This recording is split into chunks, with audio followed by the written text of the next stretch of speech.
నేను విఆర్ఓగా పనిచేస్తున్నాను. అదే సమయంలో నేను జర్నలిస్ట్ కావడంతో గుంటూరు ఈస్టప్ వెళ్ళి విఆర్ఓగా కూడా పనిచేస్తున్నాను. 2 ఉద్యోగాలు చేస్తూ ఉంటాను. కానీ వెస్టీజ్ అనే వేగం కిరణం నా కుమారి కట్టేదాకా కాల ప్రవాహంలో కొట్టుకుపోయే ఒక మట్టి ముద్దలాగానే వెళ్ళిపోతున్నాను. కానీ ఆ ప్రవాహ దిశను మార్చే ఒక బంగారు కొండగా మాత్రం ఇప్పటివరకు ఏం కనిపించలేదు. అది ఎంఎస్ఆర్ గారి రూపంలో నన్ను పరిచయం చేసిన భాషా రూపంలో కనిపించింది. ఇక్కడికి వచ్చాక ఒకసారి ఎంఎస్ఆర్ గారి గుంటూరులో మీటింగ్కి వచ్చినప్పుడు విన్నాను, దేవుడు మనకి వరాలు ఇవ్వడు, అదే టైంలో శాపాలు కూడా ఇవ్వడు, కేవలం అవకాశాలు మాత్రమే ఇస్తాడు. అవకాశాన్ని మనం మలుచుకుంటే అది వరం అయ్యింది, అవకాశాన్ని వదిలిపెడితే శాపం అయింది అన్నాడు. ఇప్పుడు వెస్టేజ్ రూపంలో దేవుడు అవకాశం ఇచ్చాడు.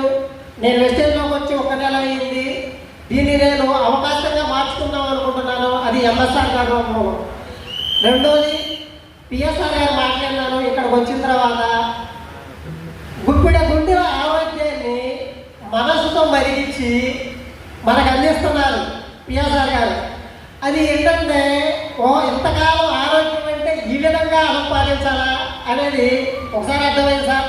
మీకు వేల ధన్యవాదాలు తెలియజేస్తున్నాను సార్. ఎందుకంటే ఆరోగ్యం మించిన ఐశ్వర్యం మనకు లేదు కాబట్టి. రెండోది ఆత్మస్థైర్యానికి నిలువెత్తు రూపంగా ఉన్నారు. పోరాట శిఖరంగా కనిపించారు.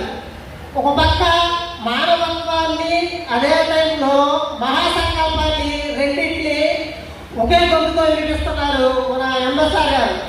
ఆయన పిలుపు మనకి గడిపే కాదు, మన జీవితాలలో మేల్కొల్పు కావాలని నేను ఈ సందర్భంగా మీ అందరికీ ఒకసారి పిలుపుస్తున్నాను సార్. మీ ఇద్దరు మాటలు నేను ఇప్పుడు చాలా జర్నలిజంలో 15 ఏళ్ళ అనుభవం ఉంది, గవర్నమెంట్ ఉద్యోగంలో 4 ఏళ్ళ అనుభవం ఉంది.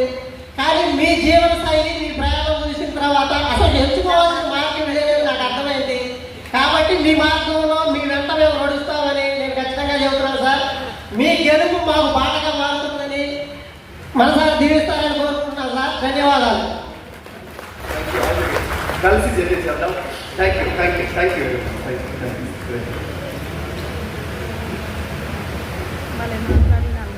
Good morning.